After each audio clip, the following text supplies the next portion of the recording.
شیطان کا وسوسہ، پتہ نہیں قبول ہوگی یا نہیں، اتنی دعا تو مانگ چکا ہوں، ابھی تک تو کوئی نتیجہ سامنے نہیں آیا، اور مانگنے کا کیا فائدہ ہوگا؟ کیا واقعی دعا مانگتے ہوئے یہ وسوسہ نہیں آتا سب کو؟ یا یہ مایوسی کی کیفیت نہیں آتی؟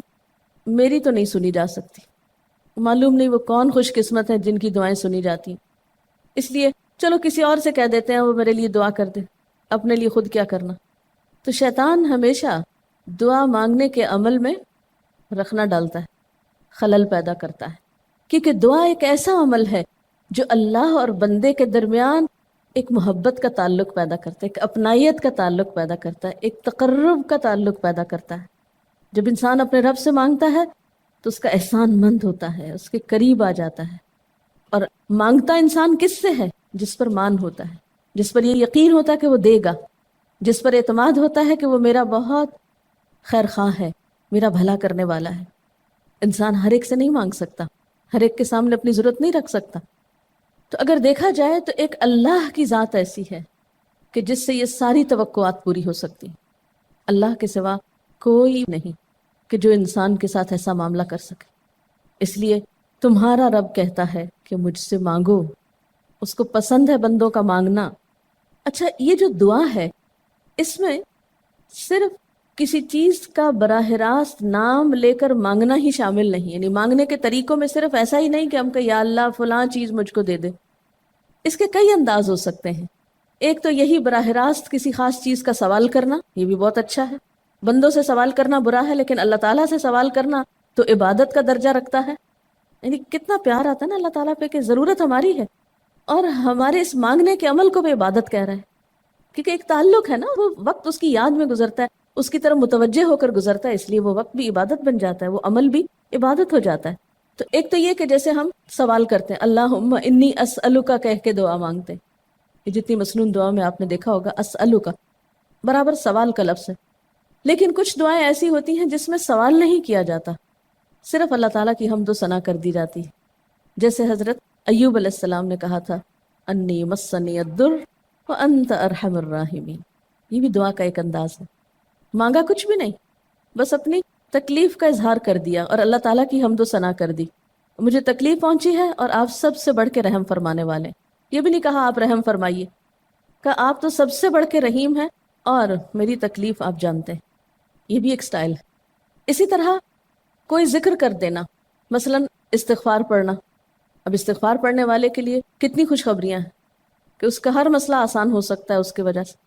خیر اس میں تو بخشش کی طلب ہوتی ہے، ایک طلب کا انداز ہے، لیکن استغفار جو ہے وہ عام دعا سے ذرا مختلف ہے۔ اسی طرح درود شریف پڑھنا، اس میں اپنے لیے تو آپ کچھ بھی نہیں مانگ رہے ہوتے، نبی صلی اللہ علیہ وسلم کے لیے مانگ رہے ہیں، لیکن وہاں کیا ہو رہا ہے کہ جب آپ ان کے لیے رحمت کی دعا مانگتے ہیں اللہ تعالیٰ آپ پہ 10 رحمتیں فرماتے ہیں۔ یہ بھی ایک مانگنے کا انداز ہے۔ اب درود شریف پڑھنا جو ہے باعث برکت بھی ہے، عبادت بھی ہے، ذکر بھی ہے اور ایک طرح کی دعا بھی ہے۔ اسی طرح بعض اذکار کے آپ نے کتنے فائدے دیکھیں، صبح شام کی دعاؤں میں آپ دیکھیے آپ پڑھتے ہیں بسم اللہ الذی لا یضر مع اسمہ شیء فی الارض ولا فی السماء وهو السمیع العلیم۔ یہ صرف ذکر ہے، اس میں آپ مانگ تو کچھ نہیں رہے، لیکن کتنی فضیلت ہے اس کی کہ جو شخص یہ دعا پڑھے گا اس کو کوئی چیز نقصان نہیں دے گی۔ اس میں آپ یہ نہیں کہہ رہے کہ یا اللہ میں تجھ سے سوال کرتا ہوں کہ ہر نقصان دہ چیز کو مجھ سے دور کر دے، نہیں۔ پھر اسی طرح اللہ تعالیٰ کی حمد و ثنا کے جو کلمات ہیں، مثلا لا الہ الا اللہ وحدہ لا شریک لہ لہ الملک ولہ الحمد وہو علی کل شیء قدیر۔ عرفات کی حدیث میں آتا ہے کہ آپ نے فرمایا کہ عرفات میں میری دعا اور مجھ سے پہلے انبیاء کی دعا یہ کلمہ ہے، یہ لا الہ الا اللہ۔ اب اگر دیکھا جائے تو اس سے تو کوئی دعا کی بات نہیں، یہ تو صرف اللہ کا ذکر ہے۔ تو یہ بھی مانگنے کا ایک طریقہ ہے، ہم مانگے کچھ نہیں، بس صرف ذکر کرتے رہیں اس کا بیٹھ کے۔ اسی طرح آپ دیکھتے ہیں کہ طواف کے دوران آپ کیا پڑھتے تھے، سبحان اللہ والحمد للہ ولا الہ الا اللہ واللہ اکبر۔ اب یہ دعا تو نہیں، یہ تو ذکر ہے اللہ کا۔ تو اللہ تعالیٰ کا ذکر کرنا، اس کی کتاب کی تلاوت کرنا، اس کو پڑھنا، علم حاصل کرنا، یہ ایسے اعمال ہیں کہ جن میں مشغول ہو کر انسان کے لیے کائنات کی ہر چیز دعائیں کرنے لگتی۔ طالب علم کے لیے بہت سی مخلوق دعائیں کرتی، آپ مشغول ہو گئے کسی اور کام میں، خدمت خلق میں یا علم حاصل کرنے میں، اور اللہ تعالیٰ کی مخلوق شروع ہو گئی آپ کے لیے دعائیں کرنا۔ عرش والے فرشتے آپ کے لیے دعائیں کرنے لگتے ہیں اگر آپ ایمان لا کر اچھے کام شروع کر دیں۔ تو اللہ سے مانگنے کے مختلف انداز ہیں، ڈائریکٹ مانگنا بھی اور مختلف عبادات کرنا بھی. اسی طرح وَاسْتَعِینُوا بِالصَّبْرِ وَالصَّلَاةِ، مدد مانگو صبر اور نماز سے. ٹھیک ہے، نماز میں انسان بہت سی دعائیں پڑھتا ہے، لیکن اگر مشکل وقت میں انسان صبر کے ساتھ نفل پڑھ کے اللہ تعالیٰ کا ذکر کرے اور اس کو سمجھ نہ بھی آئے کہ کیا دعا مانگو، کیونکہ بعض پریشانیاں ایسی ہوتی ہیں کہ انسان منہ سے کچھ نکال بھی نہیں سکتا، تو یہ نماز بھی کافی ہو جائے گی. وَقَالَ رَبُّكُمُ ادْعُونِي، اور تمہارا رب کہتا ہے مجھے پکارو. اور پکارنے کے کئی انداز ہیں. دل ہی دل میں پکارنا بھی آتا ہے، چپ کے پکارنا بھی آتا ہے، اونچی آواز سے پکارنا بھی آتا ہے، اکیلے پکارنا بھی آتا ہے، سب کے ساتھ مل کے دعا کرنا بھی آتا ہے. کوئی دعا مانگ رہا ہو تو آمین کہنے سے بھی بات بن جاتی. مجھے یاد ہے کہ ایک دفعہ میں عمرے پر گئی اور طواف کے بعد جہاں میں نفل پڑھ رہی تھی، تو نفل کے بعد میں نے سوچا کہ میں اپنی دعا کرتی ہوں. اتنے میں ایک شخص عربی میں کوئی دعا مانگ رہا تھا. اتنی خوبصورت دعا تھی کہ میں نے ایسی دعا کسی سے نہیں کبھی سنی، اور میں نے صرف آمین کہنا شروع کر دیا.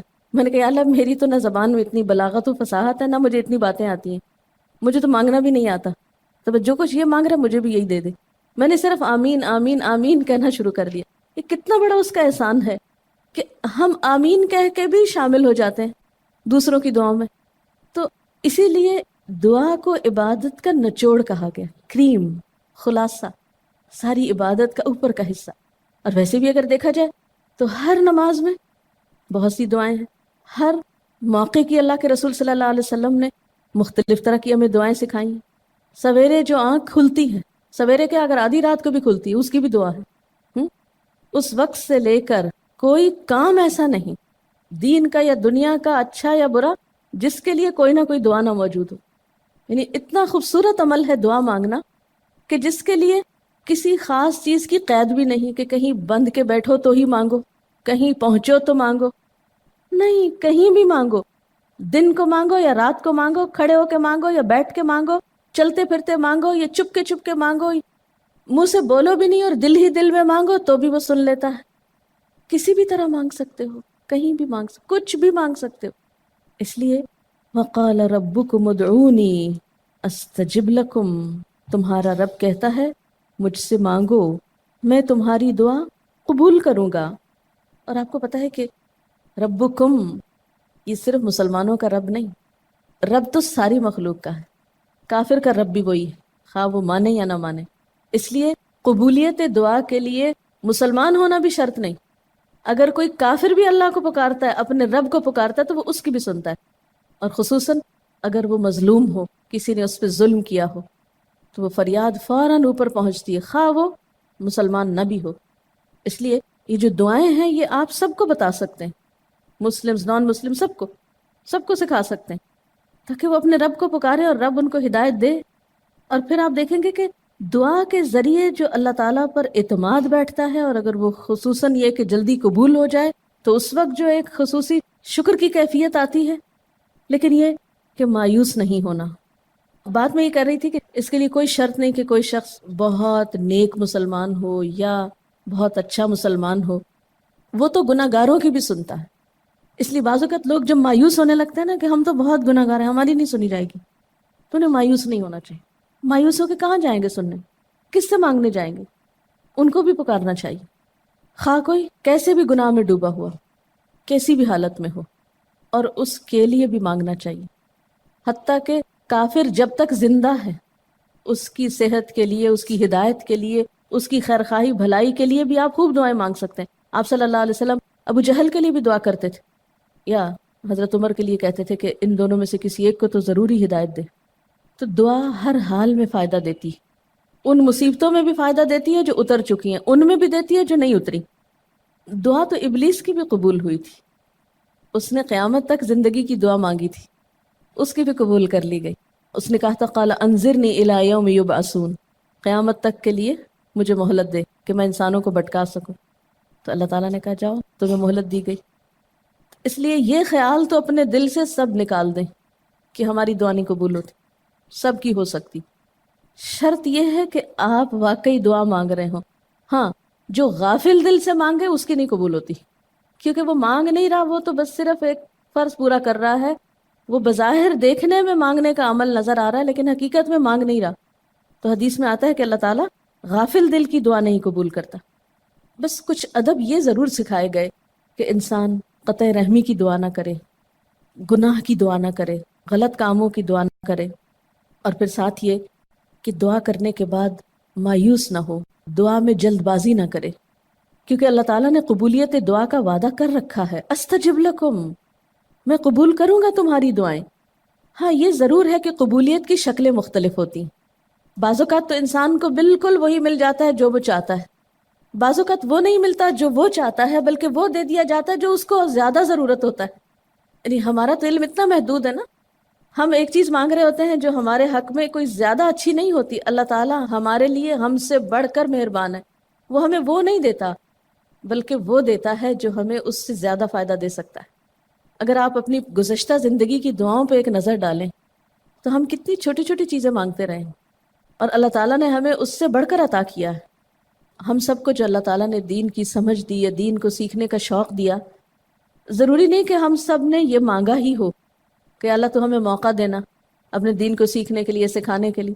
لیکن یہ ضرور ہو سکتا ہے کہ ہم زندگی میں کچھ اور مانگتے رہے اور ہمیں وہ نہیں ملا، یہ نعمت مل گئی اور وہ ہمارے حق میں زیادہ بہتر ہو گئی.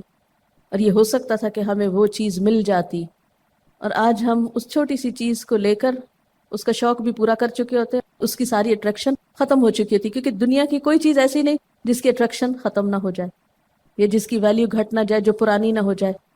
لیکن قرآن کا علم ایک ایسا علم ہے جو ہر دم نیا لگتا ہے، ہر دم زندگی دیتا ہے، خوشی دیتا ہے، سکون دیتا ہے، ایک راحت ملتی ہے. یہ پرانا نہیں ہوتا. پھر اسی طرح یہ بھی ہوتا ہے کہ بعض اوقات انسان کی کوئی آفت ٹال دی جاتی. آپ مانگ رہے ہیں رزق، تو وہ رزق میں برکت تو نہیں ہوتی مثلا، لیکن کوئی بیماری آپ سے ٹال دی جاتی کہ خدا نہ خواستہ آپ کو اگر مال مل بھی جائے اور ایسی بیماری لگ جائے کہ سارا مال اس میں ڈوب جائے تو مال بھی گیا اور تکلیف الگ. تو اللہ تعالیٰ اپنی رحمت سے آپ کو زیادہ مال تو نہیں دیتے، مگر وہ بہت بڑی بلا سے محفوظ رکھتے ہیں، کسی حادثے سے بچا لیتے ہیں، کسی ایسی پریشانی سے بچا لیتے ہیں کہ جس میں آپ کا سب کچھ ہی کھپ جاتا. کیونکہ ہمارے پاس کوئی رائٹ تو نہیں ہے، ہم کو ڈیزرو تو نہیں کرتے کہ ہر وقت ہم امن و امان میں رہیں. ہمارے اپنے گناہوں کی بدولت، کئی بیرونی اسباب کی بدولت کوئی مشکل، کوئی حادثہ، کوئی مصیبت کسی بھی وقت آ سکتی جو دنیا میں مختلف لوگوں پر آتی رہتی. ہم ہر امن ڈیزرو تھوڑی کرتے ہیں، یہ تو اللہ کی عنایت اور رحمت اور نعمت ہے کہ وہ جو ہمیں دیے ہوئے یہ. اور یہ عین ممکن ہے کہ ہم کوئی اور دعا مانگتے ہوں اور اللہ تعالیٰ اس کی بجائے ہمیں عافیت میں رکھے ہوئے ہو، ایک پرسکون زندگی دیے ہوئے ہیں ہمیں کہ ہمارے ہاتھ پاؤں سلامت ہیں، ہم بول سکتے ہیں، ہم دیکھ سکتے ہیں، ہم کھا پی سکتے ہیں، ہم چل پھر سکتے ہیں، ہم کسی کے محتاج نہیں ہیں. کتنا بڑا احسان ہے اس کا. اس لیے اگر کوئی دعا وقتی طور پر بعین ہی قبول نہیں ہوتی، بعین ہی کا کیا مطلب، ایز اٹ از، جس طرح ہم چاہتے ہیں، تو بھی کوئی بات نہیں، صبر کرنا چاہیے. لیکن یہ نہیں سوچنا چاہیے کہ نہیں اللہ تعالیٰ دعا نہیں سنتا. ایک اور جگہ پر بھی فرمایا وَإِذَا سَأَلَكَ عِبَادِي عَنِّي فَإِنِّي قَرِيبٌ أُجِيبُ دَعْوَةَ الدَّاعِ إِذَا دَعَانِ فَلْيَسْتَجِيبُوا لِي وَلْيُؤْمِنُوا بِي لَعَلَّهُمْ يَرْشُدُونَ. جب میرے بندے آپ سے میرے بارے میں سوال کریں تو آپ بتا دیجئے کہ میں قریب ہوں، بہت قریب ہوں. اجیب دعوت الداعی، میں پکارنے والے کی پکار کا جواب دیتا ہوں. استجب لکم، قبول کرتا ہوں. یہ ایسے دل کے بہلانے کے لیے نہیں کہا گیا، یہ حقیقت ہے، یہ سچ ہے.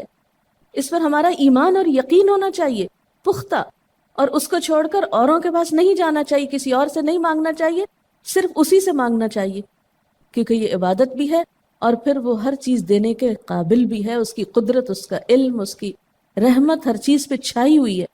اس لیے اس سے مانگتے چلے جاؤ، اور پھر کبھی ایک انداز سے، کبھی دوسرے انداز سے، کبھی تیسرے انداز سے، لیکن اس سے ہمیشہ اچھی امید رکھو. لا تقنطوا من رحمت اللہ.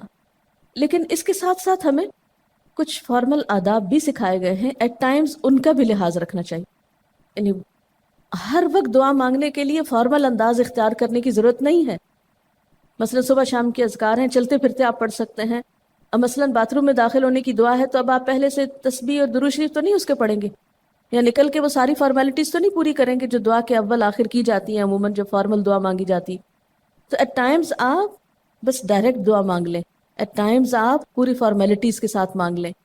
اور اس میں آپ دیکھیے کہ فارمل دعا مانگنے کا طریقہ کیا ہے کہ اللہ تعالیٰ کی حمد و ثنا سے شروع کیا جائے، نبی صلی اللہ علیہ وسلم پر درود بھیجا جائے، پھر اسی طرح یہ ہے کہ دعا میں عاجزی ہونی چاہیے، مانگنے کا انداز غالب ہونا چاہیے، شعر کے انداز میں یا چیخ چلا کے دعا نہیں مانگنی چاہیے، یا تقریر کے انداز میں دعا نہیں مانگنی چاہیے، امید اور خوف کے درمیان اعتدال کے ساتھ۔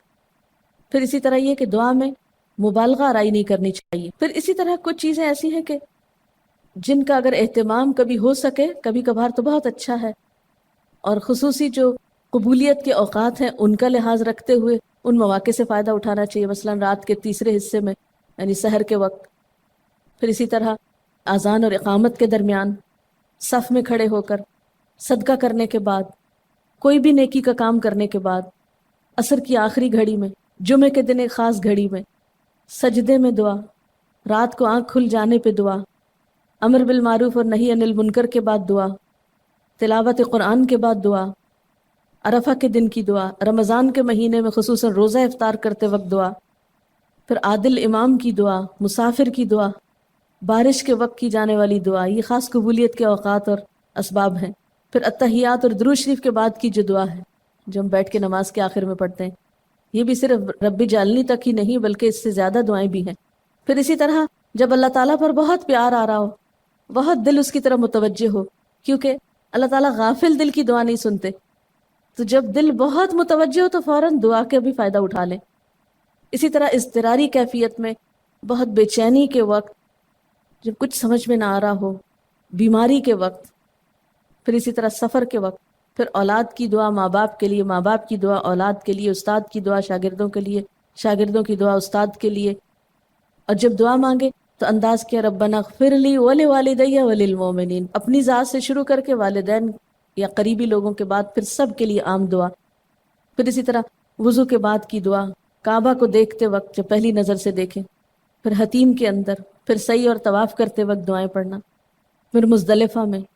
لیکن یاد رکھیے کہ ان قبولیت کے خاص مواقع اور مقامات کے علاوہ دعا تو کسی بھی وقت کی جا سکتی ہے، اور کوئی بھی گھڑی قبولیت کی گھڑی ہو سکتی، اس لیے ہمیشہ دعا مانگتے وقت یہ یقین رکھیں کہ اللہ تعالیٰ قبول کرے گا، مایوسی کے ساتھ دعا نہ ہو، کیونکہ جتنی ہماری دعا کے اندر یقین کی کیفیت ہوگی اتنا ہی انشاءاللہ قبولیت کے چانسز زیادہ ہوں گے۔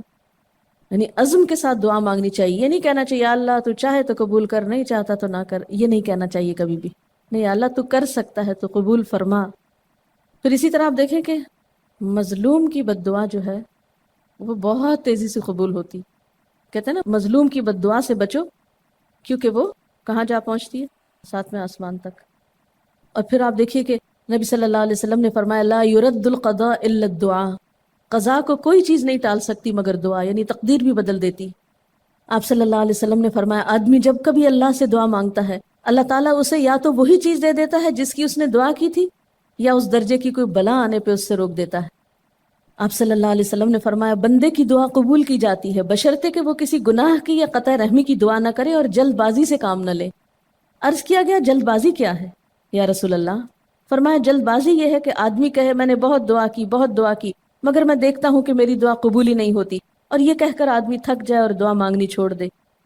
نہیں، دعا سے کبھی نہ تھکے، اس لیے کہ اللہ کی نگاہ میں دعا سے بڑھ کر کوئی چیز باوقت نہیں۔